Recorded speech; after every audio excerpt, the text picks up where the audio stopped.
জানিয়ে দেব এই মুহূর্তে হাতে পাওয়া সর্বশেষ গুরুত্বপূর্ণ আপডেট বাংলা সংবাদ। শুরুতেই থাকছে, দেশ গঠনে তারেক রহমানকে নেতৃত্ব দিতে হবে।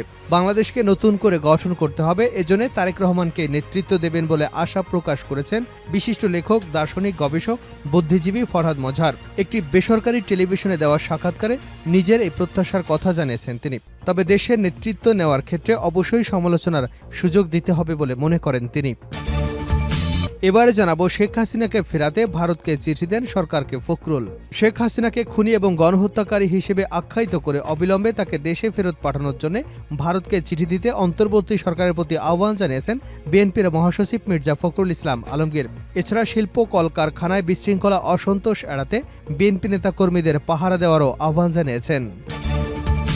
জানাবো, আমরা হাটে হাড়ি ভেঙে দেব, দেরি করব না। যৌক্তিক সময়ের মধ্যে গ্রহণযোগ্য নির্বাচন দিয়ে সম্মানের সঙ্গে বর্তমান অন্তর্বর্তীকালীন সরকারকে বিদায় নিতে হবে। এই বক্তব্যের প্রসঙ্গে এক সাংবাদিকের করা প্রশ্নে ডাক্তার শফিকুর রহমান বলেন, এটা আমরা আগে থেকেই বলেছি। যৌক্তিক সময়ে আমরা হাটে হাড়ি ভেঙে দেব, দেরি করব না ইনশাআল্লাহ। এদিকে ডেঙ্গুতে একদিনে 7 জনের মৃত্যু, নতুন রোগী 860। চলতি বছরে ডেঙ্গুতে একদিনে সর্বোচ্চ মৃত্যু দেখল দেশ। শুক্রবার সকাল 8টা থেকে শনিবার সকাল 8টা পর্যন্ত ডেঙ্গু আক্রান্ত হয়ে 7 জনের মৃত্যু হয়েছে। এই সময় ডেঙ্গু নিয়ে হাসপাতালে ভর্তি হয়েছেন আরও 860 জন। জানিয়ে দেব, পাকিস্তানকে ট্রাইব্রেকারে হারিয়ে ফাইনালে বাংলাদেশ। গ্রুপ পর্বে 2 ম্যাচে অসংখ্য সুযোগ নষ্ট করেন বাংলাদেশি কিশোররা। আজ শনিবার সেমিফাইনালে বাংলাদেশের বিপক্ষে প্রথমার্ধে দারুণ ফুটবল খেলে শুধু ফিনিশিংটাই করতে পারছিলেন না নাজমুল মুর্শিদরা। উল্টো 2 গোল খেয়ে বিদায়ের শঙ্কা জেগেছিল, কিন্তু সাইফুল বাড়ির দলের মানসিকতা ছিল উঁচুতে। শেষ দিকে 2টো গোল করে ম্যাচ নিয়ে যান ট্রাইব্রেকারে। এরপর ভাগ্যের লড়াই 8-7 ব্যবধানে জিতে অনূর্ধ্ব-17 সাপের ফাইনালে পৌঁছে যায় লাল সবুজের প্রতিনিধিরা। এবং সর্বশেষ জানাবো আন্তর্জাতিক সংবাদ। নাসরুল্লাহ নিহত, মুসলিম বিশ্বের প্রতি যে আহ্বান জানালেন খামেনি। ইসরায়েলি হামলায় হিজবুল্লাহর প্রধান সৈয়দ হাসান নাসরুল্লাহ শহীদ হয়েছেন। এই ঘটনায় শোক ও সমবেদনা জানিয়ে লেবাননের জনগণের পাশে দাঁড়ানো এবং ইসরায়েলের বিরুদ্ধে লড়াই হিজবুল্লাহকে সমর্থন করবার জন্য মুসলিমদের প্রতি আহ্বান জানিয়েছেন ইরানের সর্বোচ্চ নেতা আয়াতুল্লাহ আলী খামেনি। এতক্ষণ শিরোনাম শুনছিলেন, এবার বিস্তারিত। প্রিয় দর্শক, আপনি যদি এই চ্যানেলে নতুন হয়ে থাকেন, ভিডিওটি দেখতে দেখতে চ্যানেলটি সাবস্ক্রাইব করে আমাদের সঙ্গে থাকুন। আর এই ভিডিও সম্পর্কে আপনি আপনার মূল্যবান মতামতটি কমেন্ট বক্সে জানিয়ে দিন। আর হ্যাঁ প্রিয় দর্শক, জানিয়ে দিন ভিডিওটি কোথা থেকে দেখছেন।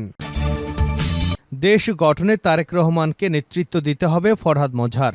বাংলাদেশকে নতুন করে গঠন করতে হবে, এজন্য তারেক রহমানকে নেতৃত্ব দেবেন বলে আশা প্রকাশ করেছেন বিশিষ্ট লেখক, দার্শনিক, গবেষক ও বুদ্ধিজীবী ফরহাদ মজহার। শুক্রবার একটি বেসরকারি টেলিভিশনে দেওয়া সাক্ষাৎকারে নিজের প্রত্যাশার কথা জানিয়েছেন তিনি। তবে দেশের নেতৃত্ব নেওয়ার ক্ষেত্রে অবশ্যই সমালোচনার সুযোগ দিতে হবে বলে মনে করেন তিনি। বলা না বলা শিরোনামে প্রকাশিত ওই বিশেষ অনুষ্ঠানে ফরহাদ মজহার বলেন, তারেক রহমান একটি রাজনৈতিক দলের গুরুত্বপূর্ণ দায়িত্বে আছেন। তিনি চেষ্টা করছেন প্রতিহিংসা রাজনীতি করবে না। এটা অত্যন্ত গুরুত্বপূর্ণ বিষয়। এটা নানাভাবে তরুণদের আকর্ষণ করেছে। তারেক রহমানকে আপনি পছন্দ করেন আর না করেন, তরুণদের মাঝে তার একটা গ্রহণযোগ্যতা আছে। ফরহাদ মজহার বলেন, তারেক রহমান ইতিমধ্যেই আগামী দিনের গঠনতন্ত্র কি হতে পারে তার একটা বক্তব্য তিনি দিতে পেরেছেন। বিএনপির 1972 সালের সংবিধান টেনে নেবার কোনো যুক্তি নেই। বিএনপি বলতে পারে, এদেশের জন্য 72 সালের সংবিধানের কোনো দরকার নেই। আমরা আমাদের দেশের জন্য উপযোগী একটা গঠনতন্ত্র প্রণয়ন করব এবং সেটা করার জন্য এ সরকারকে সহযোগিতা করব। বিশিষ্ট এই বুদ্ধিজীবী বলেন, তরুণদের আমি বলবো, আপনারা ইচ্ছা করলে তারেকের বিরুদ্ধে ক্যাম্পেইন করে আপনারা তারেককে মুছে ফেলতে পারবেন না। এটা হবে না। কথা বলা আইনগত ভুল। তারা যদি বলে থাকে এটা ভুল করে বলতে পারে। আমরা এক ফ্যাসিস্ট গেছে আর এক ফ্যাসিস্ট আনতে চাই না। এটা বিএনপিকে ইঙ্গিত করে বলা হয়েছে। এটা বলার দরকার নেই। আমাদের বলা উচিত, এটা আমাদের দেশ। বিএনপির কাছে দাবি করে বলা উচিত, এ দেশ গড়বার ক্ষেত্রে আপনাদেরও দায় আছে। ফরহাদ মজহার বলেন, বাংলাদেশকে নতুন করে গঠন করতে হবে। এটা আসবেই, আপনি এটা ঠেকাতে পারবেন না। এক্ষেত্রে আমাদের খুব আশা তারেক রহমান নেতৃত্ব নেবে। যদি তিনি সেই নেতৃত্ব নিতে চায় তাহলে আমাদের কথা শুনতে হবে, সমালোচনা করতে দিতে হবে। শেখ হাসিনাকে ফেরাতে ভারতকে চিঠি দেন সরকারকে ফখরুল। শেখ হাসিনাকে খুনি এবং গণহত্যাকারী হিসেবে আখ্যায়িত করে অবিলম্বে তাকে বাংলাদেশে ফেরত পাঠানোর জন্য ভারতকে চিঠি দিতে অন্তর্বর্তী সরকারের প্রতি আহ্বান জানিয়েছেন বিএনপির মহাসচিব মির্জা ফখরুল ইসলাম আলমগীর। এছাড়া শিল্প কলকারখানায় বিশৃঙ্খলা, অসন্তোষ এড়াতে বিএনপি নেতাকর্মীদের পাহারা দেওয়ার আহ্বান জানান তিনি। শনিবার বিকেলে গাজীপুরের কোনাবাড়ী ডিগ্রি কলেজ মাঠে আয়োজিত এক শ্রমিক সমাবেশে যোগ দিয়ে প্রধান অতিথির বক্তব্যে এই আহ্বান জানান ফখরুল। গার্মেন্টস, ঔষধ কারখানা সহ বিভিন্ন শিল্প প্রতিষ্ঠানে ভাঙচুর এবং বিশৃঙ্খলা প্রতিরোধ, শিল্পাঞ্চলে শান্তিপূর্ণ পরিবেশ বজায় রাখা এবং শ্রমিক কর্মচারীদের বেতন নিয়মিত পরিশোধের দাবিতে ধারাবাহিক কর্মসূচির অংশ হিসেবে গাজীপুর জেলা ও মহানগর শ্রমিক দলের যৌথ উদ্যোগে এই সমাবেশ অনুষ্ঠিত হয়। সমাবেশে ফখরুল ইসলাম বলেন, আমরা ভারতকে অনুরোধ করেছি একজন খুনি গণহত্যাকারীকে জায়গা দেবেন না, কিন্তু তারা এখন পর্যন্ত কিছু বলেনি। অন্তর্বর্তী সরকারের কাছে আহ্বান জানাবো, অবিলম্বে গণহত্যাকারী রাষ্ট্রবিরোধী শেখ হাসিনাকে দেশে ফিরিয়ে এনে বিচারের মুখোমুখি করুন। তাকে ফেরত পাঠানোর জন্য ভারতকে চিঠি দিন। আইনগত যে ব্যবস্থা আছে সেটা গ্রহণ করুন। তিনি বলেন, অবৈধভাবে ক্ষমতায় থাকার জন্য শেখ হাসিনা দেশের সব রাষ্ট্রীয় প্রতিষ্ঠানকে ধ্বংস করে দিয়েছে। বিশেষ করে পুলিশ বাহিনীকে অন্যায়ভাবে ব্যবহার করেছে। তাদের দিয়ে গুলি করে, মিথ্যা মামলা দিয়ে জেলে নিয়ে নির্যাতন করে, অকথ্য অত্যাচার করে দেশকে ভীতিরাজ্যে পরিণত করেছিল। ছাত্র শ্রমিক জনতার আন্দোলনে শেখ হাসিনা যখন পালিয়ে গেছে তখন এদেশের মানুষ হাঁপ ছেড়ে বেঁচেছে। বিএনপির মহাসচিব আরও বলেন, শেখ হাসিনা পালিয়েছেন এটা ঠিক, কিন্তু তার প্রেতাত্মারা এখনও দেশেই রয়ে গেছে। তারা চুরিচামারি করে যে সাম্রাজ্য গড়েছিল সেগুলো দেশের বাইরে টাকা পাচার করে সেই সম্পদ তৈরি করেছে। এজন্য তারা তাকে ভুলতে পারে না। তারা দেশের বিভিন্ন ষড়যন্ত্র করছে। বড় ষড়যন্ত্র হয়েছে এই শিল্প এলাকাতে। এখানে পোশাক শিল্পে 50 লাখের বেশি মানুষ কাজ করে। এই শিল্প ক্ষতিগ্রস্ত হলে কি দেশের অর্থনীতি ঠিক থাকে? বাইরের শক্তির সহায়তায় তারা শিল্প এলাকায় অরাজক পরিস্থিতি সৃষ্টি করতে চাচ্ছে।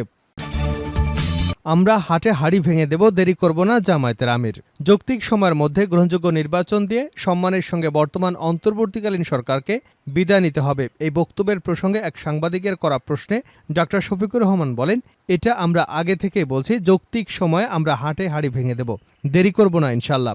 শনিবার চুয়াডাঙ্গা শহরে জেলা জামাত আয়োজিত এক সমাবেশে প্রধান অতিথির বক্তব্যে তিনি এসব কথা বলেন। জামায়াতের আমির বলেন, কেউ ভুলের ঊর্ধ্বে নয়। এখন যারা দায়িত্বে আছেন তারা এদেশের মানুষ। আমরা দেশবাসী মিলে ঐক্যমত্যের ভিত্তিতে তাদের উপর দায়িত্ব দিয়েছি। সুতরাং তারা যদি ভালো কিছু করেন, দেশবাসী উপকৃত হবে, আমি উপকৃত হব, আপনিও উপকৃত হবেন। তারা যদি কোনো ভুল করেন, আমরা তা ধরিয়ে দেব, সংশোধন করে দেব। কিছু বিষয় আমাদের দৃষ্টিতে এসেছে, আমরা তাদের পরামর্শ দিয়েছি, ইতিবাচক ফল পেয়েছি। মানুষ হিসেবে তাদের জন্য আমাদের দোয়া করা উচিত। ডক্টর শফিকুর রহমান বলেন, দেশবাসীর উদ্দেশ্যে আমাদের একটাই বক্তব্য, আসুন আমরা ঐক্যবদ্ধ সমাজ গড়ে তুলবার চেষ্টা করি। কোনো বিভক্তি নয়, ঐক্য হোক জাতির সৌহার্দ্য এবং শান্তির প্রতীক। ভারতের বিষয়ে তিনি বলেন, আলাদা করে ভারতের ব্যাপারে কিছু বলবো না। ভারত যেমন একটি দেশ, আমরাও একটি দেশ। ভারত ছাড়া আমাদের আরও প্রতিবেশী আছে এবং বিশ্ব সভায় আরও অনেক দেশ আছে। সবার প্রতি আমাদের একই কথা, বিশ্বের সবাই আমরা মিলেমিশে পারস্পরিক মর্যাদা এবং সমতার ভিত্তিতে আমাদের সম্পর্ক সামনে এগিয়ে নেব। ডেঙ্গুতে একদিনে 7 জনের মৃত্যু, নতুন রোগী 860। চলতি বছরে ডেঙ্গুতে একদিনে সর্বোচ্চ মৃত্যু দেখল দেশ। শুক্রবার সকাল 8টা থেকে শনিবার সকাল 8টা পর্যন্ত ডেঙ্গু আক্রান্ত হয়ে 7 জনের মৃত্যু হয়েছে। এ সময় ডেঙ্গু নিয়ে হাসপাতালে ভর্তি হয়েছেন আরও 860 জন। শনিবার স্বাস্থ্য অধিদপ্তরের হেলথ ইমার্জেন্সি অপারেশন সেন্টার ও কন্ট্রোল রুম থেকে পাঠানো এক সংবাদ বিজ্ঞপ্তিতে এ তথ্য জানানো হয়েছে। বিজ্ঞপ্তিতে বলা হয়েছে, হাসপাতালে নতুন ভর্তিদের মধ্যে বরিশাল বিভাগে 101, চট্টগ্রাম বিভাগে 164, ঢাকা বিভাগে 109, ঢাকা উত্তরে 195, ঢাকা দক্ষিণে 181, খুলনা বিভাগে 53 জন রয়েছেন। শেষ করছে আন্তর্জাতিক সংবাদ দিয়ে। নাসরুল্লাহ নিহত, মুসলিম বিশ্বের প্রতি যে আহ্বান জানালেন খামেনি। ইসরায়েলি হামলায় হিজবুল্লাহর প্রধান সৈয়দ হাসান নাসরুল্লাহ শহীদ হয়েছেন।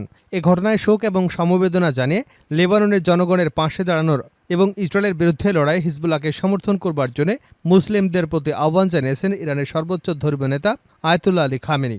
শুক্রবার বৈরুতে দক্ষিণাঞ্চলে ইসরায়েলি সামরিক বাহিনীর বড় ধরনের বিমান হামলায় হিজবুল্লাহ দীর্ঘদিনের নেতা হাসান নাসরুল্লাহ নিহত হবার পরই খামেনি এমন আহ্বান জানিয়েছেন। ইরানের সর্বোচ্চ নেতা শনিবার বিকালে তার অফিসিয়াল ওয়েবসাইটে দেওয়া এক বিবৃতিতে বলেছেন, লেবাননের নিরপরাধ মানুষের উপর চালানো এই হামলায় ইসরায়েলি নেতাদের স্বল্প দৃষ্টি এবং বোকামির প্রমাণ দেয়। ইসরায়েলি অপরাধীরা জানে না যে তারা হিজবুল্লাহর শক্ত ঘাঁটিগুলোর উপর বড় কোনো ক্ষতি করতে পারবে না। এ সময় বিশ্ব মুসলিমদের উদ্দেশ্যে খামেনি বলেন, মুসলিমদের লেবানন এবং হিজবুল্লাহর পাশে দাঁড়াতে হবে। এই জালিম এবং অপরাধী রাষ্ট্রের বিরুদ্ধে প্রতিরোধের সমর্থন দিতে হবে। সেই সঙ্গে তিনি হুঁশিয়ারি দেন যে এ অঞ্চলের ভবিষ্যৎ নির্ধারিত হবে প্রতিরোধ বাহিনীর মাধ্যমে এবং হিজবুল্লাহ সেই প্রতিরোধে নেতৃত্ব দেবে। এর আগে ইসরায়েলি সেনাবাহিনী শুক্রবার বৈরুতের দাহিয়া অঞ্চলে একটি বাংকার বিধ্বংসী বোমা ব্যবহার করে বিমান হামলা চালায়, যেটি হিজবুল্লাহর সদর দপ্তর বলে ধারণা করা হচ্ছে। ভিডিও ফুটেজে বিস্ফোরণের পর ওই এলাকায় ধোঁয়ার কুণ্ডলী দেখা গেছে। ইসরায়েলি বাহিনীর মুখপাত্র আবিচাই আদ্রাই বলেন, হাসান নাসরুল্লাহ আর ইসরায়েলকে ভয় দেখাতে পারবে না। এরপরে হিজবুল্লাহ এক বিবৃতিতে নাসরুল্লাহর মৃত্যুর খবর নিশ্চিত করে। প্রতিরোধের এই মহান নেতা শহীদ হয়েছেন।